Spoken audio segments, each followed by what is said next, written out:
सत्संग जी, प्यार से कहना धनकार जी। सत्संगत परमात्मा की बड़ी कृपा है कि सत्संगत ये सुंदर सा हमें आप सभी को जीवन दिया।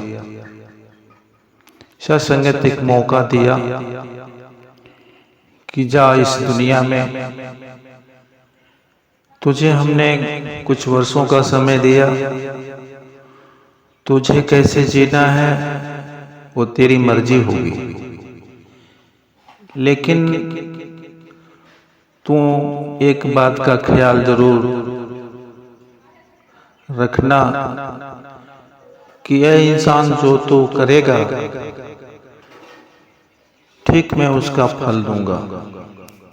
अब तेरी मर्जी है, तू देवता बनना चाहता है कि दैत्य बनना चाहता है, ये तेरी मर्जी होगी। सत्संगत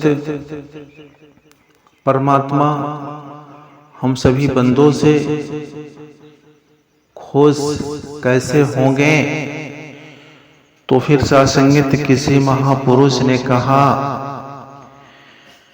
कि निर्मल जनमनी सो मोहि पावा,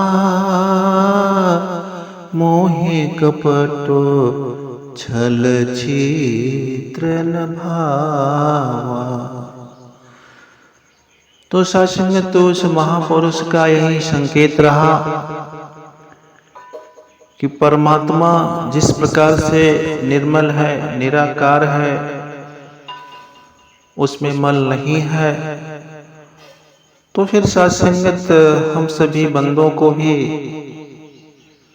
उसी प्रकार से बनना होगा, निर्मल बनाना होगा, तभी सत्संगत परमात्मा हमसे खुश रहेगा। सत्संगत हम सभी के जीवन में सद्गुरु परमात्मा आए और सत्संगत हमें ये ब्रह्म ज्ञान दिया और हमें इस बात की जानकारी हो गई कि परमात्मा निराकार ब्रह्म सर्वशक्तिमान सारी सृष्टि में समाहित है। तो इसका मतलब सत्संगत हुआ कि जब परमात्मा सारी सृष्टि में समाहित है, तो फिर सत्संगत हम सभी का दायित्व बनता है कि हम सभी से प्यार करें। जब सत्संगत हम सभी से प्यार करेंगे तो फिर सत्संगत फिर वही बात आ गई कि किसी महापुरुष ने कहा कि ना कोई बैरी ना बेगाना, अपना तो सारा जवाना। जब सत्संगत हम सभी में एक खुदा परमात्मा को देखना शुरू कर देंगे तो सत्संगत मेरा प्यार सभी से होगा, तो फिर नफरत कहाँ से आएगा। सत्संगत दास तो समझता है कि सत्संगत अगर हमने ब्रह्म ज्ञान प्राप्त किया और सत्संगत ज्ञान प्राप्त करने के बाद भी मेरे जीवन में, मेरे कर्मों में सत्संगत यदि कोई परिवर्तन नहीं आया, तो फिर सत्संगत इस ब्रह्म ज्ञान का लेना न लेना कोई मतलब नहीं है। सत्संगत दास तो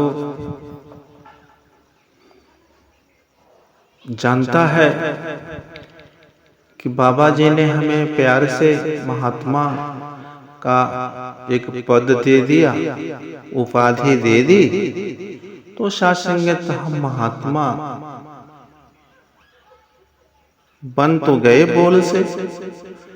हमें सारे लोग महात्मा जी कहते हैं और सत्संगत हमने कभी यह विचार नहीं किया कि महात्मा वाला जीवन कैसा होता है, महात्मा वाला रहन सहन कैसा होता है।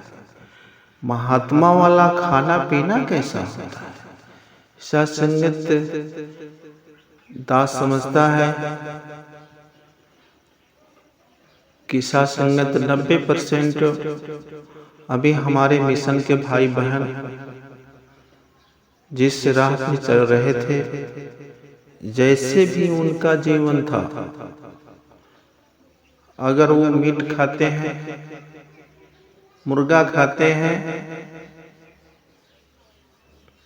तो ज्ञान प्राप्त करने के बाद भी वो नहीं छोड़े।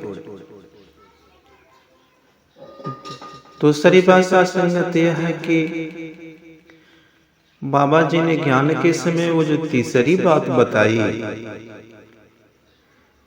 कि हमें किसी के खाने पीने पे, रहन सहन पे निंदा नफरत नहीं करनी है।